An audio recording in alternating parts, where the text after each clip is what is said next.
এবং জান্নাতে যে অধিকাংশ মানুষ যাবে তাদেরকে কোন আমলটি জান্নাতে নিয়ে যাবে, এই মর্মে প্রিয় নবী মুহাম্মদ রাসূলুল্লাহ সাল্লাল্লাহু আলাইহি সাল্লামকে জিজ্ঞেস করা হয়, সুইলা আন আকসারে মা ইউদখিলুল জান্নাতা, কোন আমল সবচেয়ে বেশি জান্নাতে নিয়ে যাবে?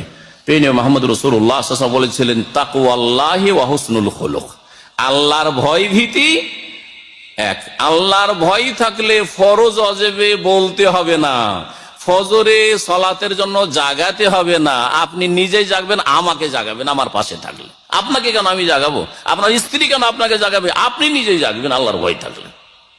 তাকওয়াল্লাহ, তাকওয়া থাকলে সব ঠিক। তাকওয়া থাকলে আপনি যতই ভালো চান্স পেয়ে যান টাকা বেইমানি করার আর পাপ করার, কখনো করবেন না। আপনি এক পয়সা কারো মেরে খাবেন না, ঘরে গিয়ে তার টাকা পয়সা দিয়ে আসবেন।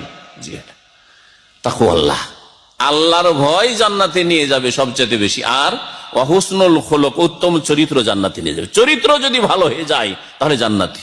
প্রিয় নবী মুহাম্মদ রাসূলুল্লাহ সাল্লাল্লাহু আলাইহি ওয়াসাল্লামকে এক মহিলা সম্পর্কে মুসনাদ আহমদের হাদিস বলছেন, এক ব্যক্তি, যে আমাদের মহল্লাতে এক মহিলা আছে, দুই মহিলা আছে। এক মহিলা আছে, সে অনেক নামাজ পড়ে, নফল নামাজ পড়ে, আবার নফল রোজা রাখে, সোমবার বৃহস্পতিবার হয়তো রোজা রাখে, আইয়ামে বীজের রোজা রাখে, আর দান খায়রাতও করে, খুব বেশি দান খায়রাত করে।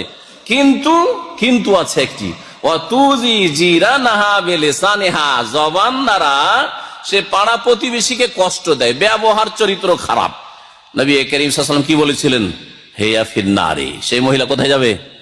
জান্নাতে যাবে। অনেক নামাজ, অনেক রোজা, অনেক সাদকা, হ্যাঁ, তারপরেও জাহান্নামে যাবে। চিরকাল জাহান্নামে থাকবে না, কিন্তু প্রথম চোটে জাহান্নামে যেতে হবে, জাহান্নামের শাস্তি হবে, তারপরে তার ঈমান আমল দিয়ে জান্নাতে ফিরে আসবে।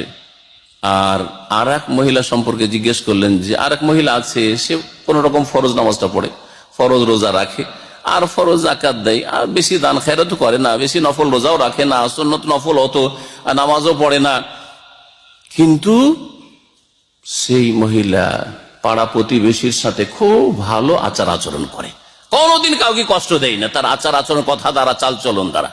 প্রিয় নবী সাল্লাল্লাহু আলাইহি ওয়াসাল্লাম বলেছিলেন, হিয়া ফিল জান্নাতি, ওই মহিলা জান্নাতে যাবে, জান্নাতি। জি, সুতরাং ভালো চরিত্রের জন্য কোনো পয়সা লাগে না, মেহনত লাগে না, পরিশ্রম লাগে না, একটু নিজেকে চরিত্রবান করে নিতে হয়। হ্যাঁ, হাসি মুখ আপনার অভ্যাস না, আপনি প্রাকৃতিক ভাবে হাসতে জানেন না, কিন্তু একটু চেষ্টা করলে হয় যে আমি যে কোনো মুসলিম ভাইয়ের সাথে বা মানুষের সাথে, অমুসলিম তার সাথে দেখা হবে, আমি হাসি মুখে কথা বলবো। গত কয়েকদিন আগে পড়লাম রিয়াজের সম্ভবত ঘটনা, এক সৌদি, এক জাযাহুল্লাহ খায়র, সে এক ফিলিপিনোর সামনে দেখা সাক্ষাৎ করে তাকে কিছু জিজ্ঞাসাবাদ করেছে, আর একটু হাসি মুখে কথা বলেছে। 10 বছর ধরে এই ফিলিপিনো থাকে। তখন সে জিজ্ঞেস করছে যে, আপনি আমাকে দেখে হাসলেন, আপনি একজন সৌদি, আমি একজন ফিলিপিনো, অমুসলিম খ্রিস্টান, আমাকে হাসি মুখে আমার সাথে কথা বললেন কেন? আমি তো 10 বছর আছি, কেউ তো আমার সাথে হেসে কথা বলেন, এইরকম তো দেখলাম না কাউকে। সেই লোক বলল যে, ইসলাম আমাদেরকে এই তালিম দিচ্ছে, ইসলাম বলছে মানুষের সাথে হাসি মুখে কথা বলো। সে বলে, তাই নাকি, সত্যি? বলছে, হ্যাঁ সত্যি। ইসলাম বলছে, তাবাসসুমুকা ফি ওয়াজহি আখিকা লাকা সাদাকা, তুমি মুচকি হেসে কোন মানুষের সাথে যদি কথা বলো, এতে সাদকার নেকি পাওয়া যায় বিনা পয়সাতে।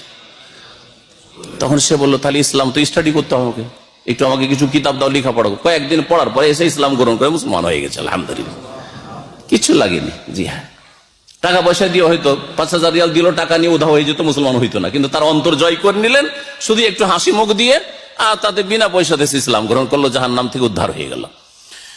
তো বলছিলাম যে চরিত্রবান হতে হবে, আল্লাহ পাক আমাদেরকে যেন তৌফিক দান করেন।